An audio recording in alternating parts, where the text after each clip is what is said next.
तो काशी में एक विद्वान रहते थे, बचपन से उनको भागवत जी पढ़ने का शौक लग गया। अब तो ऐसा शौक लगा, उठते बैठते चलते फिरते बस उनको यही लगता मैं कहीं एक आसन लगा के बैठ जाऊं, भागवत जी पढ़ूं।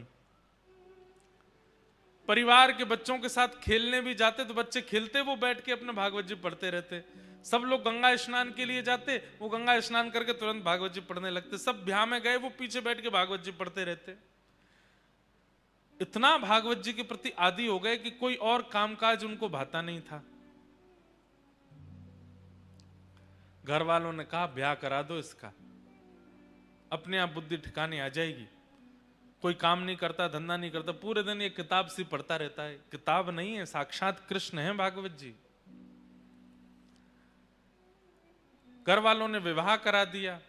विवाह के बाद भी वही बात है ना, ठाकुर जी जिसको पकड़ लें वो कैसे भी नहीं बदलेगा। विवाह के बाद भी भागवत जी को नहीं छोड़ा। रात्रि में नींद खुल जाती है तो उठ के हाथ मुंह धो के आचमन करके भागवत जी पढ़ने लगते हैं। सुबह उठते हैं तो भागवत जी पढ़ते मिलते हैं, दोपहर में तो भागवत जी। पत्नी भी कुछ दिन तो सहती रही, उसको भी लगा ये कुछ करते धरते नहीं। एक दिन पतिदेव से कहा गृहस्थ आश्रम में आ गए हैं, थोड़ा कुछ कार्य धंधा भी किया कीजिए। देवी हम आपसे एक सत्य बात कहें। बोले क्या? हम और सब कामों में नालायक हैं, नहीं कर पाएंगे। आप देख लो, कुछ आपको भाई तो कर लो घर चलाने के लिए, हमसे नहीं होगा। आजकल की कन्या होती तो छोड़ के चली गई होती, पर पुराने भारत के बोले अब क्या करें, हम ही कुछ करते हैं। तो वो घर घर जाती, भोजन बनाती और उससे जो वेतन मिलता उससे घर चलता था। पतिदेव कुछ नहीं करते। चलने लगा घर, 2-3 बालक भी हो गए, लेकिन भागवत जी के प्रति मोह घटा नहीं।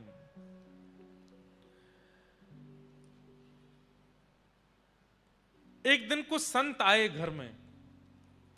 अब इतनी कमाई तो होती नहीं थी पत्नी की, थोड़ी बहुत होती थी जिससे कि बच्चे और ये लोग प्रसाद पा लेते थे। आज का प्रसाद पा लिया, नया राशन शाम को लेके आना था बाजार से। उसी बीच में संतों की टोली आ गई। और प्राचीन भारत में संत जन बता करके पूछ करके नहीं आते थे, बस आ जाते थे।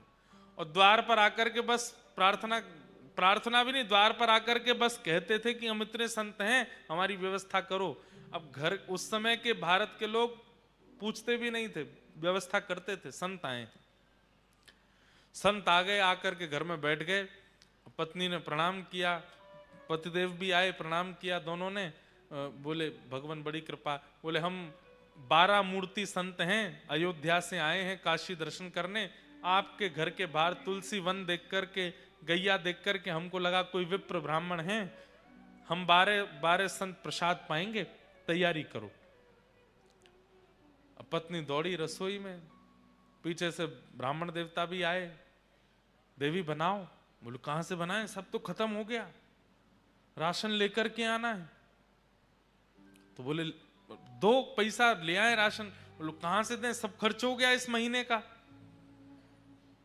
इस महीने की पगार अभी मिली नहीं, कल मिलेगी, फिर राशन आएगा, फिर बनेगा। पत्नी तो व्याकुल हो गई, मैं हमेशा संभाल लेती हूं, इस बार आप संभाल लीजिए कुछ।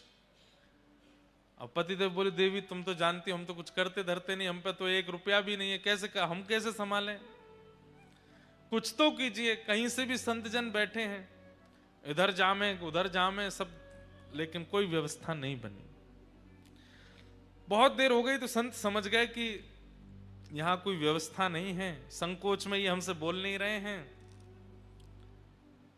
संत जन अपने आसन लेके उठ गए, बोले बिटिया फिर कभी आएंगे, आज के लिए जय सिया राम कह करके चले गए। लेकिन आज इतने वर्ष बाद आज उसको बड़ी ग्लानि हुई और अपने पति से लड़ने लगी। आज आप भी अगर कुछ काम धंधा कर रहे होते तो घर की इतनी बुरी स्थिति नहीं होती। मैं घर घर जाती हूं, रोटी बनाती हूं, पगार मिलती, घर चलाती हूं, बच्चों को पढ़ाती हूं।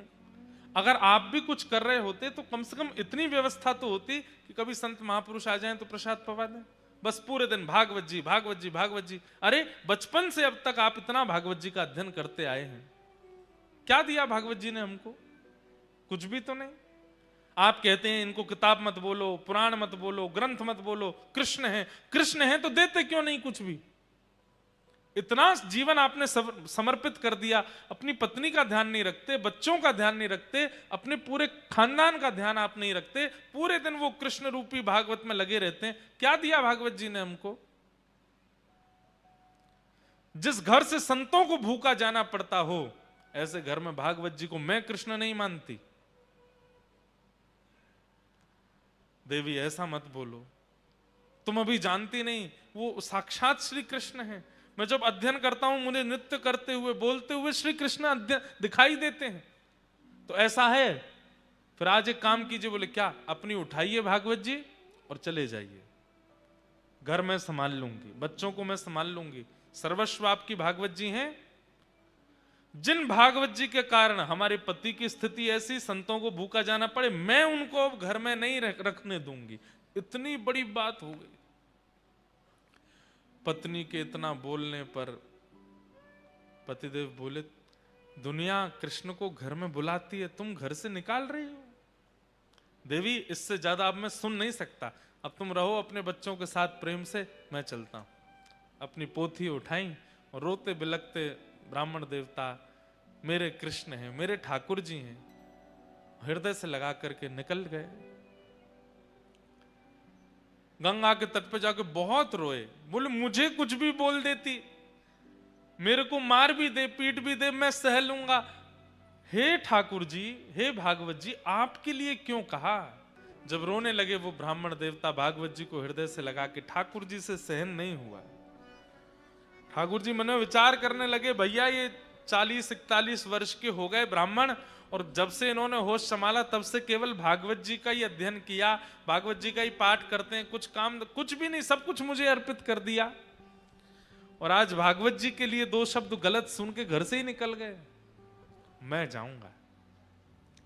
और काशी में छोटे से गोपाल जी प्रकट हो गए, और प्रकट होकर के ऊंची धोती पहन करके, सिर पर बढ़िया स्वाफा बांध करके, और बढ़िया कजरारे नेत्र हैं ठाकुर जी के, हाथों में कड़ूला पहने हैं, पैरों में सुंदर पाजेब पहनी है, कमर में करधनी पहनी है, गले में कंठा और एक सुंदर बगनखा पहना है, कानों में छोटे छोटे सुंदर हीरे के मोती हैं। ऐसी अद्भुत छवि ठाकुर जी की, लेकिन अपने सिर पर डलिया लेकर के कुछ बेचने वाला व्यक्ति होता है, ऐसे बन करके निकले। लेकिन सब इनको देख करके आश्चर्यचकित हो रहे हैं। क्यों? बोले भैया रोड पर कुछ सामग्री देने वाले व्यक्ति के रूप में इतना आकर्षण, वस्त्रों में इतना आकर्षण, चाल ढाल में इतना आकर्षण, ये तो बिल्कुल ललित गति, टेढ़ी मेढ़ी सी चाल, और ऐसे सुंदर सिर पर डलिया लेकर के, और बढ़िया स्वाफा सिर पर बांध के, एक स्वाफा कंधा पर डाल के, पसीना पहुंचते भय, और चल रहे हैं। जो देखे वही इन पर लुभा जाए।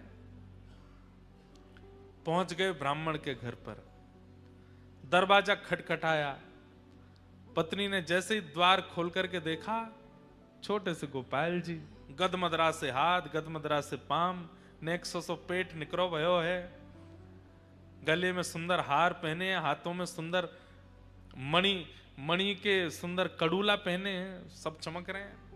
देख करके वो भी आश्चर्यचकित, इतना प्यारा बालक, इतना सुंदर श्रृंगार करके ऐसे घूम रहा है। कहो बालक, तुम्हारी माता जी कहां है? कहां से आए हो? और इतने से तुम हो, और इतनी बड़ी डलिया भारी सिर पे लेके कहां घूम रहे हो? क्या चाहिए? देखो खाने पीने की वस्तु तो मेरे पास नहीं है, जल पिला सकती हूं। ठाकुर जी खड़े खड़े देख रहे हैं, और तुम इतने प्यारे हो, इतने सुंदर, माँ ने अकेले कैसे छोड़ दिए? कहां है तुम्हारी माता जी? तो ठाकुर जी उसको इशारा करते हैं, हम पे बोलना नहीं आता। अच्छा गूंगे हो? ठाकुर जी बोले अच्छा गूंगे हो, कुछ लिखने को दूं? लिख के बताओगे? बोले हाँ।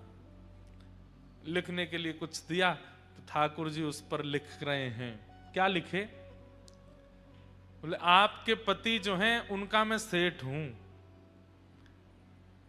आपके पतिदेव का मैं सेठ हूं, वो मेरे यहां पर गुप्त नौकरी करते हैं, और बचपन से मेरे यहां नौकरी कर रहे हैं, आज तक अपनी पगार नहीं लेकर के गए।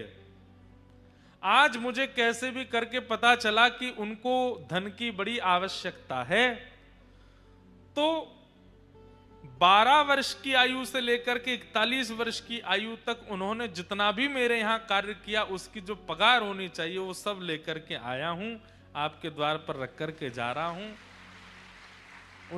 उनको दे दीजिएगा। ऐसा कह करके लिख करके उसको पकड़ा दिया। अब वो पढ़ने लगी, पढ़ते पढ़ते पढ़ते अंत में सोच भी रही है, इतने छोटे से सेठ जी हमारे पतिदेव के, जैसे देखा तो डलिया रखी है, ठाकुर जी तो अंतर ध्यान हो गए वहां से।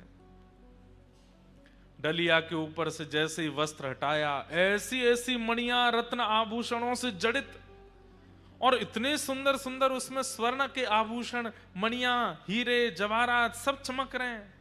अरे काशी के नरेश के पास भी इतनी संपत्ति नहीं होगी जितनी संपत्ति और बहुमूल्य मणियों को देख करके वो बालक गए।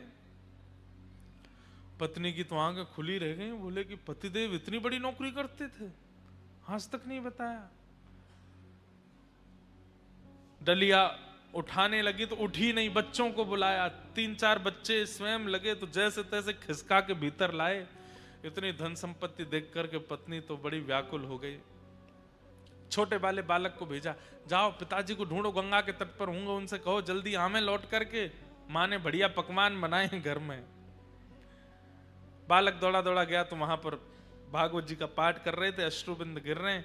पिताजी जल्दी घर आइए, मैया ने बहुत सुंदर पकवान बनाए हैं आपके लिए, वो प्रतीक्षा कर रही हैं, आप पाएंगे तभी पाएंगे, जल्दी आ जाइए।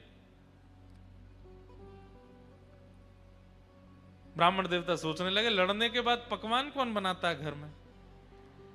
हमको घर से निकाल दिया, इतना सब कुछ बड़ा बुरा बोल दिया, और सुबह संतों को पवाने के लिए एक फूटी कौड़ी नहीं थी, अब पकवान बनाए हैं। चलो भागवत जी का पाठ पूर्ण करके हृदय से लगा के गए। लौट करके घर जैसे ही आए, द्वार खटखटाया, इतने में तो पत्नी उसमें से कुछ स्वर्ण लेकर के बढ़िया साड़ी आड़ी खरीद के बढ़िया सुंदर तैयारियां करके आ चुकी घर पर, पूरा घर सजा दिया। जैसे ही द्वार खुला, अपनी पत्नी को इतने सुंदर वेश में देख करके ब्राह्मण देवता, अच्छा गलती से आ गया हूँ, कोई और घर है शायद आगे वाला होगा। पत्नी बोली, अरे यही मैं ही हूं, कहां जा रहे हैं? देवी तुम हो? इतनी गोरी पहले तो नहीं लगी थी, इतना बढ़िया वस्त्र पहले तो नहीं पहना, कहां से आया? बच्चे आए निकल करके, वो भी बढ़िया सुंदर सुंदर धोती कुर्ता पहन के, तो बच्चों को देख के बोले, ये कहां से लाए हो? मैं तो आज इतने वर्ष हो गए, एक एक 2 कुर्ताओं में पूरा जीवन निकाल दिया, कैसे आया भाई, ये कौन करके गया ये सब? पत्नी बोली, ज्यादा होशियार मत बनिए, सारी पोल पट्टी खुल गई है आपकी। बोले क्या पोल पट्टी? बोले आपकी नौकरी वोकरी के बारे में सब पता चल गया हमको। पतिदेव बोले, कौन सी नौकरी, हम कुछ नहीं करते।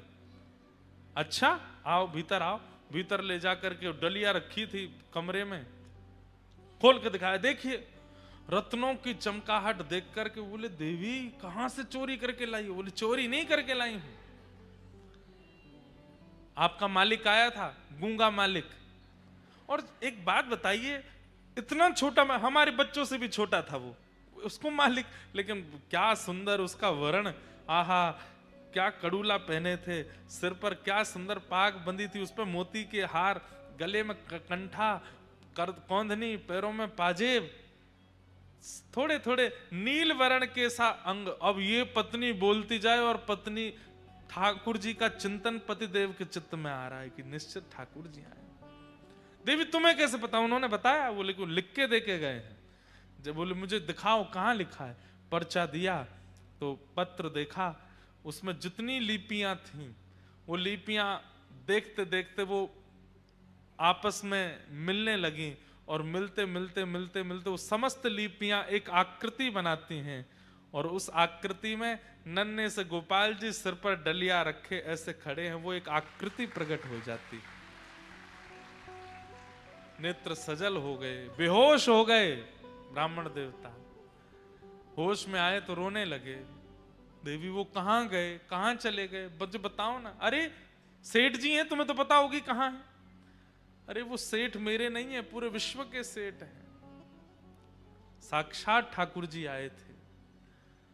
और ये जो बात कहकर के गए ना कि मैंने जीवन भर उनके यहाँ नौकरी की है, ये भागवत जी ही, मैं अकिंचन भाव से भागवत जी का जो पाठ करता था उसी का वो पूर्ण जो भी मैंने किया है उसका वो सब वेतन देने के लिए आए थे। श्रीमद् भागवत जी को तुम कृष्ण नहीं मानती, वो भागवत जी कृष्ण स्वरूप ही आए थे और ये सब दे करके गए। श्रीमद् भागवत ग्रंथ नहीं है, पोथी नहीं है बंधु, आज आ गए हैं, प्रयास कीजिएगा, अपना आसन संग लेकर के आइए, जिस स्थान पर बैठे हैं नित्य उसी स्थान पर बैठिए, एक एक शब्द ध्यान से सुनिए और सुनने के बाद अपने जीवन में उतारना प्रारंभ कर दीजिए। एक क्षण की भी कथा छूटे ना। आप अनुभव करेंगे 8वें दिन से ही स्वप्न में, अनुभव में, किसी कृपा से ठाकुर जी की अनुभूति होने लग जाएगी। भागवत जी की ऐसी कृपा है। श्रीमद् भागवत साक्षात कृष्ण की प्राप्ति कराती है।